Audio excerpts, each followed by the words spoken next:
नमस्कार, आप सब लोगों का स्वागत है CY एस्ट्रोलॉजर में। आज की इस वीडियो में हम बात करेंगे केपी एस्ट्रोलॉजी के द्वारा हम कैसे किसी जन्म कुंडली को फलित करें। केपी एस्ट्रोलॉजी एक प्रेडिक्टिव साइंस है। प्रेडिक्टिव एस्ट्रोलॉजी का एक नया तरीका है जिसके द्वारा हम बहुत ही सटीक तरह से जो है वो जन्म कुंडली के परिणाम निकाल सकते हैं। जैसे आपके ठीक सामने एक जन्म कुंडली है। अगर मैं यहाँ पे देखता हूँ, ये नीचे वाली लग्न कुंडली है, ऊपर वाली केपी कस्प चार्ट है। ठीक है, तो जो लग्न कुंडली है वो यहाँ पे अगर हम देखेंगे तो हमारा जो शनि है वो उच्च का है भाग्य स्थान में। तो हम इसे भाग्य स्थान के अंदर हम कह सकते हैं बहुत बढ़िया है। मिथुन राशि का यहाँ पे उच्च का राहु भी है जो भी हमारे लिए बहुत बढ़िया है। प्लस चंद्रमा और मंगल की भी युति है, साथ में सूर्य और मंगल का पराक्रम योग भी है। गुरु भी जन्म कुंडली के अंदर देखेंगे तो वो दसम घर में बैठा है और शुक्र भी बहुत अच्छा है आपका जो है वो तीसरे घर में। कुल मिला के देखने में कुंडली बहुत अच्छी लग रही है, लेकिन क्या ऐसा होना संभव है कि भाग्य स्थान में उच्च का शनि होके भी हमें जीवन में रिजल्ट मिले या नहीं मिले? मैं ये नहीं कहूँगा कि आपको कोई भी पद्धति हो उसमें कुछ किंतु परंतु है, लेकिन जन्म कुंडली के साथ नवमास और दसमास पे जाएंगे तो वो चीज़ें सारी निकल के आ जाती है। लेकिन केपी एस्ट्रोलॉजी जो है वो इस तरह के फलादेश में बहुत अच्छे परिणाम देती है। अगर आप केपी एस्ट्रोलॉजी सीखना भी चाहते हैं तो हमारे इस यूट्यूब चैनल के ऊपर फ्री ऑफ कॉस्ट 80 से भी ज़्यादा वीडियोज़ की एक सीरीज है, उसके द्वारा आप सीख सकते हैं। अब बात करते हैं, सबसे पहले केपी में बात होता है सबसे पहले लग्न की डिग्री। कुंभ लग्न है, लग्न 21.30 डिग्री पूर्व भाद्रपद नक्षत्र में उदय हुआ है, जो यहाँ पे गुरु का नक्षत्र है। यहाँ पे जब गुरु का नक्षत्र गुरु 10वें घर में बैठा है तो हम कह सकते हैं कि जो लड़का या लड़की जो भी होगा वर्किंग वुमेन होने का योग बनाता है, यानी कि काम धंधे वाला। अब पुराने ज़माने में जब हम चले जाते हैं कि भाई पुराने ज़माने में ऐसा नहीं था, पुराने ज़माने में भी थी, लोग खेतों में बहुत अच्छा काम करते थे, घरों में जो है वो जो भी उनके काम होता था पशुओं का वो बहुत अच्छा करते थे, निपुण थे उसमें, है। तो ऐसी चीज़ें भी होती थी। तो यहाँ पे गुरु का यहाँ पे नक्षत्र का आना ये जातक को बहुत अच्छा वर्किंग वुमेन टाइप का योग बनाता है, प्लस भाग्य को भी लाभ देता है। अब अगर हम ये देखते हैं लग्न जो है वो उदय हुआ है 21 डिग्री पे, तो लग्न का उप नक्षत्र गुरु का बना है। तो गुरु जन्म कुंडली के अंदर 10वें घर में बैठा है, लेकिन केपी चार्ट के अंदर 9th हाउस में आ रहा है। इसका मतलब कि जातक को जो है वो भाग्य तो लाभ देगा और पढ़ाई, जातक की पढ़ाई भी बहुत अच्छी लाभ देगी। ये दो चीज़ें सबसे इम्पोर्टेंट है, और पढ़ाई भी करेगा। यहाँ पे जब हम गुरु को देखते हैं तो गुरु सिग्निफिकेट करता है 195 और 11। इसका तात्पर्य कि इसका जो इंट्यूशन पावर है बहुत अच्छा होगा, प्लस पढ़ाई भी अच्छी होगी, हायर एजुकेशन भी अच्छी होगी। और 5 और 11 अगर लगन में आ रहा है ना, और 9 भी आ रहा है, तो 5 और 11 जब आ रहा है इसका मतलब प्रेम विवाह के भी योग बन सकते हैं, या फिर ऐसे बच्चों के, ऐसे लोगों के प्रथम संतान के बाद भी भाग्य उदय होने का योग बनता है। दूसरा क्या होता है कि यहाँ पे जो 9th आ रहा है इसका मतलब लेट मैरिज या फिर दूर मैरिज या इंटरकास्ट मैरिज होने का भी योग बना देता है। ये केपी एस्ट्रोलॉजी के कुछ नियम होते हैं जिनको अगर आप सीखते हो तो आपको ये चीज़ें आइडिया हो जाती है। दूसरा, गुरु का जो नक्षत्र है वो बुध है, उप नक्षत्र भी बुध है। जब हम बुध को देखते हैं तो बुध 9, 1, 5, 11 फिर से दे रहा है। इसका मतलब पढ़ाई बहुत अच्छी हो, नॉलेजेबल होगी, इसमें कोई दो राय नहीं है। और 9 और 5 आता है ना, तो ये परिवर्तन और कहीं ना कहीं ये जो है ना ये आपको अच्छी चीज़ें तो देता है, लेकिन ये आपको जो एक तो होता है खुशियाँ जो है वो समय पे मिल जाती है। इसमें खुशियाँ तो मिलती है लेकिन उसको टाइम लगाती है और वो तरसाती ज़्यादा है, परिवर्तन कराती है कि ये ले ले, वो ले ले, वो ले ले, ये चीज़ें। हाँ, 11 बहुत अच्छा है, लाभ हमें मिलेगा। केपी एस्ट्रोलॉजी के नियम है। नाड़ी में जाओगे तो नाड़ी में सीधा सीधा कैलकुलेशन है, लेकिन केपी के नियम थोड़े से अलग है। फिर बुध का ही उप नक्षत्र है, बुध में फिर 9, 5 है। जब 9, 5 बार बार रिपीट होता है ना, इसका मतलब क्या होता है कि नॉलेज ज़्यादा हो रहा है और गेन्स कम हो रहा है। यानी कि 11 तो आ रहा है बार बार लेकिन 10 नहीं आ रहा है, इसका मतलब गेन्स कम हो रहा है। इसका मतलब हमें भटकेंगे। कई सारे लोग होते हैं ना, उन्हें कहते हैं ना यार आप तो ऑलराउंडर है, हर चीज़ का नॉलेज है, फिर आप क्यों नहीं चल पाए? कारण यहीं पे होता है। एक लग्न की डिग्री इतना कुछ आपको बता देती है। दूसरा जो पॉइंट आता है कि भाई जातक की अगर हम धन परिवार की बात करते हैं, केपी एस्ट्रोलॉजी में कैसे कुंडली फलित करते हैं उसके बारे में बता रहा हूँ। आप भी अपनी जन्म कुंडली इसी तरह से फलित कर सकते हैं। तो चौथे घर का उप नक्षत्र भी जुपिटर है, यानी कि आप इस चीज़ को भी समझिए कि चौथे घर का जो उप नक्षत्र है वो भी जुपिटर है। इसका मतलब 9 और 5 है, इसका मतलब कि आपको स्थान परिवर्तन करवाएगा, प्रॉपर्टी जल्दी से बनने नहीं देगा। बहुत इंपॉर्टेंट चीज़ है ये, प्रॉपर्टी जल्दी से बनने नहीं देगा। अब इसके बाद अगर मैरिटल लाइफ की बात करते हैं, 7वें घर का उपनक्षत्र भी गुरु है। इसका मतलब कि जातक को क्या होगा कि प्रेम विवाह के योग बनेगा। 9-5 है, बुध का नक्षत्र, बुध का उपनक्षत्र फिर से 9-5 रिपीट करेगा, तो आपको यहाँ पे क्या दिखाएगा कि आपको दिखा सकता है प्रेम विवाह। फिर अगर आप वैदिक जन्म कुंडली में देखोगे तो राहु जो है वो आपको दिखता है यहाँ पे 5वें घर में, जो इंटरकास्ट मैरिज को भी दिखा देता है।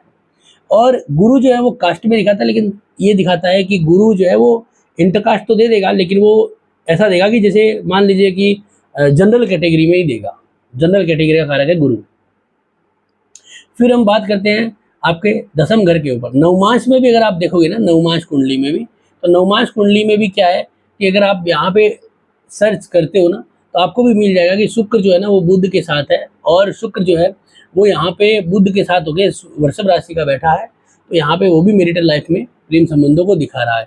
जो सप्तमेश है आपका, वो बुध के साथ होने से कहीं ना कहीं जल्दी उम्र में, कच्ची उम्र में प्रेम विवाह के भी योग बन जाता है। केतु के साथ होने से इस तरह का एक मतलब आकर्षण ऐसा आ जाता है कि हाँ हमें करना ही है। 9 मास अलग सीरीज है।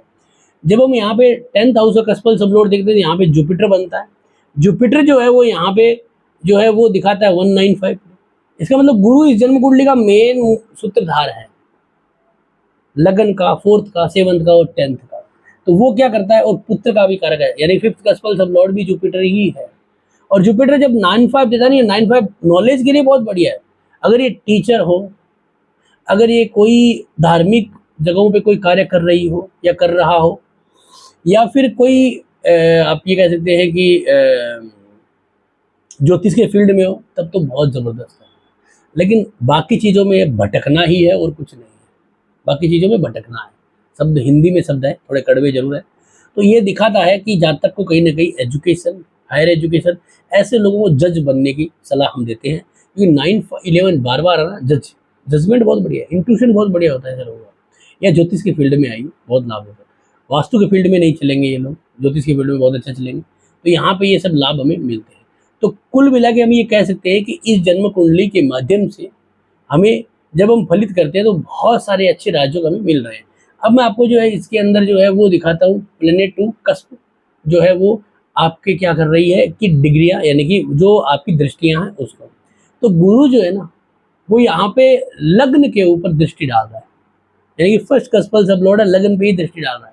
इसका मतलब वो नॉलेजेबल आपको बनाएगा जरूर, लेकिन उस नॉलेजेबल का 11 जो नंबर है ना उसका लाभ नहीं लेना, क्योंकि वो 94, जो हम 90 की जो एस्पेक्ट्स होती है ना वो नेगेटिव एस्पेक्ट्स होती है।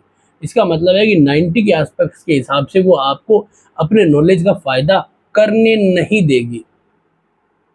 हमें कभी भी ग्रह को सिर्फ ग्रह को देखने से नहीं होता है, उसकी एस्पेक्ट्स को भी देखना पड़ता है। गुरु आपका जो है वो 12वें घर को देख रहा है, इसका मतलब घर से दूर, विदेश में, या फिर जिंदगी में लेट, जब हम कह सकते हैं कि भाई 40-42 साल के बाद हमें कुछ लाभ होने का योग बना सकता है गुरु, अन्यथा नहीं। दूसरा, आज की डेट में दशाएं देखेंगे तो चंद्रमा की दशा 2017 से चल रही है। अभी जो है वो वैदिक एस्ट्रोलॉजी के हिसाब से देखेंगे, चंद्रमा जो है मीन राशि में बैठा, तो शनि की 60 भी चल रही है। अब इतने दिन वो पहले चरण में था, अब दूसरे चरण में जन्म शनि आएगा। जन्म शनि पेट पे आता है, यानी कि आपकी आमदनी बढ़ाता है, बहुत अच्छा लाभ देता है।